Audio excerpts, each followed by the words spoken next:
कल हम लोगों ने यहां पे इसका शुभारंभ किया, समाजवादी पार्टी ने उसका विरोध किया है और मुझे लगता है कि प्रोसीडिंग का हिस्सा होना चाहिए, इनको समाज के सामने एक्सपोज करना चाहिए। अपने बच्चों को ये लोग पढ़ाएंगे इंग्लिश स्कूलों में और दूसरे के बच्चे के लिए अगर वो सुविधा सरकार देना चाहती है, कहते नहीं उर्दू पढ़ाओ इसको, यानी उसको मौलवी बनाना चाहते हैं, कठपुल्ला पर जोड़ते इसको ले जाना चाहते हैं। ये नहीं चल सकता। अभी आज से थोड़े दिन पहले उत्तर प्रदेश के चीफ मिनिस्टर ने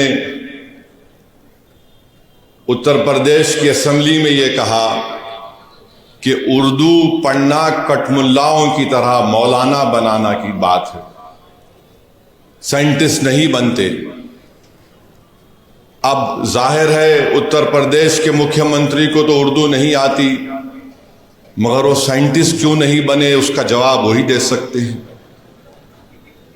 उत्तर प्रदेश के मुख्यमंत्री ने कहा कि उर्दू पढ़ने से कठमुल्ले बनते हैं। अब उत्तर प्रदेश के मुख्यमंत्री के जो बुजुर्ग थे या जिस आइडियोलॉजी से वो आती हैं, उनके किसी भी शख्स ने इस मुल्क की आजादी में हिस्सा नहीं लिया।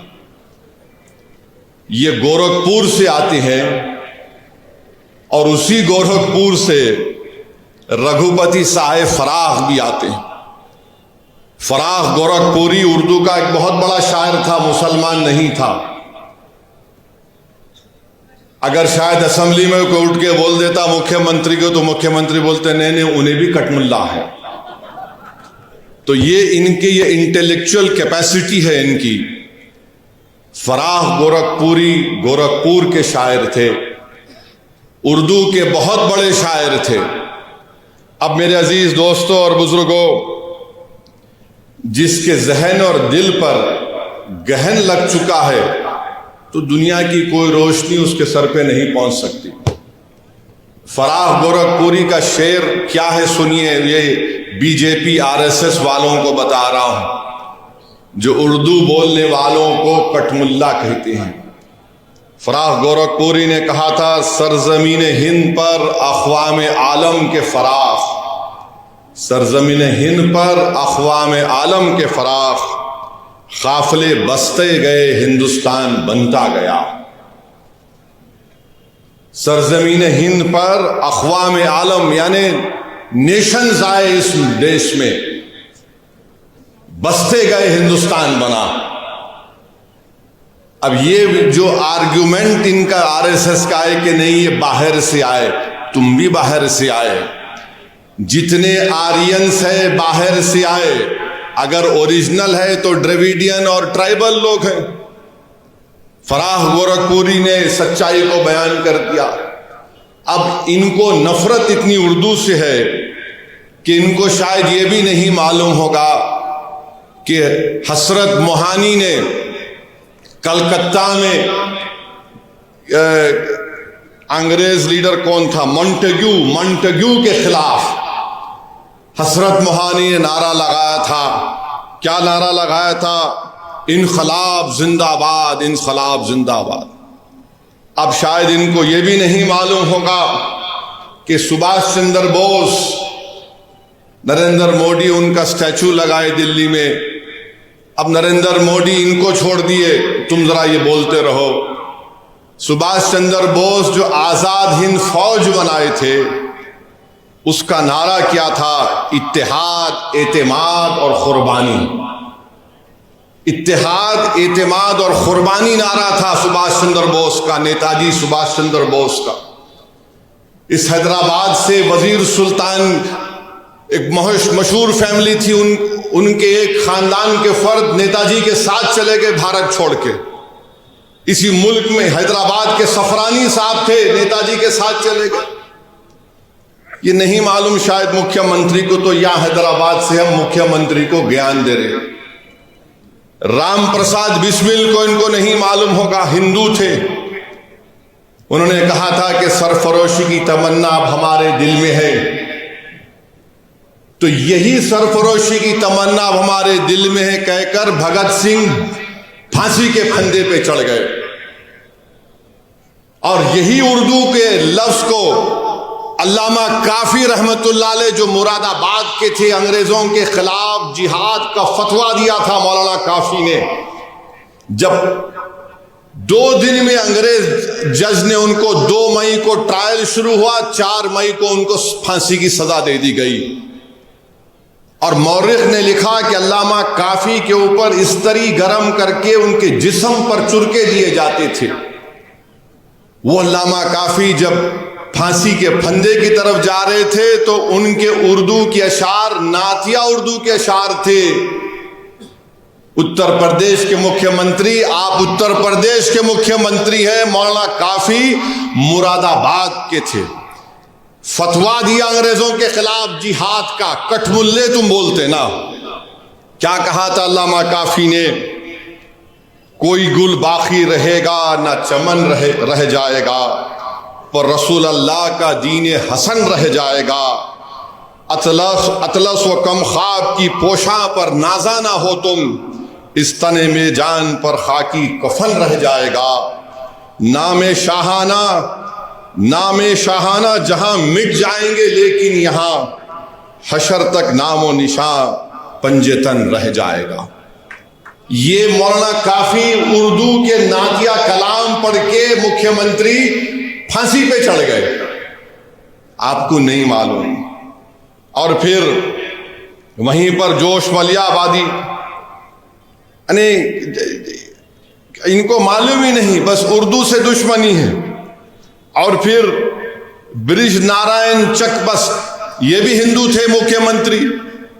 इन्होंने क्या लिखा? ए खाके हिंद तेरी अजमत पे क्या गुमान है, दरियाए फैज खुदरत तेरे लिए रवा है।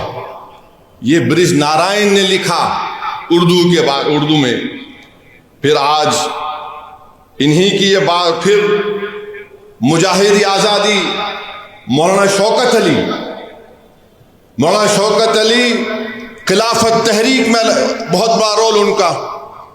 राउंड टेबल के लिए बरतानिया गए तो मौलाना शौकत अली ने कहा कि अगर मैं हिंदुस्तान को आजाद नहीं कराऊंगा तो मैं भारत को वापस नहीं आऊंगा। जब भारत से गए मौलाना शौकत अली तो बैतुल मुक़द्दस में उनका खैर मुक़द्दम हुआ। 2 लाख लोग मौलाना शौकत अली के इस्तकबाल के लिए बैतुल मुक़द्दस को आए थे। उसके बाद वो बरतानिया गए, राउंड टेबल कॉन्फ्रेंस हुई। उनका एक मशहूर तकरीर है, रामपुर के थे मुख्यमंत्री मौलाना शौकत अली, आपको नहीं मालूम होगा।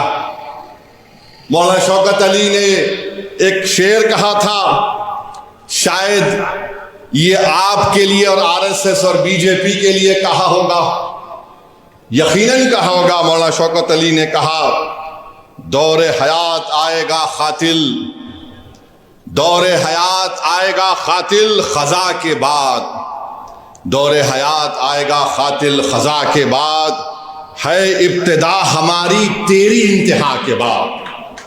तो तुम्हारी इंतहा होगी। आज तुम इख्तिदार के नशे में बड़ा अनाब शनाब बक रहे हो, बके जाओ। मगर मेरे अजीज दोस्तों और बुजुर्गों, वतन अजीज का हाल तो ये है कि जोश ने सही कहा था, वो आज के इस दौर के लिए भी मुनासिब है। जोश ने लिखा था, ऐ हम नफस फसाने हिंदुस्तान ना पूछ, ऐ हम नफस फसाने हिंदुस्तान ना पूछ, अपना गला खरोशे तरन्नुम से फट गया, अपना गला खरोशे तरन्नुम से फट गया, तलवार से बचा तो रगे गुल से कट गया। ये जोश ने कहा था, जो आज हमारे मौजूदा मुल्क के हालात पर सही तरीके से उतरता है। तो हम उत्तर प्रदेश के मुख्यमंत्री को एक और इत्तला दे रहे हैं कि भारत की लोकसभा में ओम बिरला स्पीकर ने ऐलान किया कि जो कोई भी भारत की पार्लियामेंट में, लोकसभा में जो तकरीर में भाषण देगा उसका तर्जुमा उर्दू में होगा। अब आप क्या बोलेंगे स्पीकर को? उर्दू आप जो जबान में देंगे, कई जबानों में तर्जुमा होगा। तो इनको नहीं मालूम ये उत्तर प्रदेश के मुख्यमंत्री को यह भी नहीं मालूम कि उर्दू उत्तर प्रदेश की तहजीब का हिस्सा है। ये उत्तर प्रदेश और आरएसएस बीजेपी के लोगों को नहीं मालूम कि उर्दू को कॉन्स्टिट्यूशन का प्रोटेक्शन है, आइन की हिफाजत उसको मिलती है दीगर जबानों की तरह। उत्तर प्रदेश और मोदी को नहीं मालूम कि हर मुसलमान ही उर्दू नहीं बोलता, बल्कि ये मुसलमानों की जबान नहीं है, ये इस देश की आजादी की जबान रही है, ये इस मुल्क की जबान है। अब आप चले जाइए, नवायत मुसलमान है, कर्नाटका में उर्दू नहीं बोलते, कम बोलते। केरला चले जाइए, मोपिला अलग जबान बोलते, मलयाली बोलते। तमिल लोग तमिल बोलते मुसलमान। कर्नाटका के इंटीरियर में चले जाइए, कन्नड़ी बोलते हैं। महाराष्ट्र में जाइए, वो उर्दू भी बोलते, मराठी भी बोलते। गुजरात के मुसलमान हैं, गुजराती भी बोलते, उर्दू भी बोल देते। अरे इस देश की खूबसूरती ये है,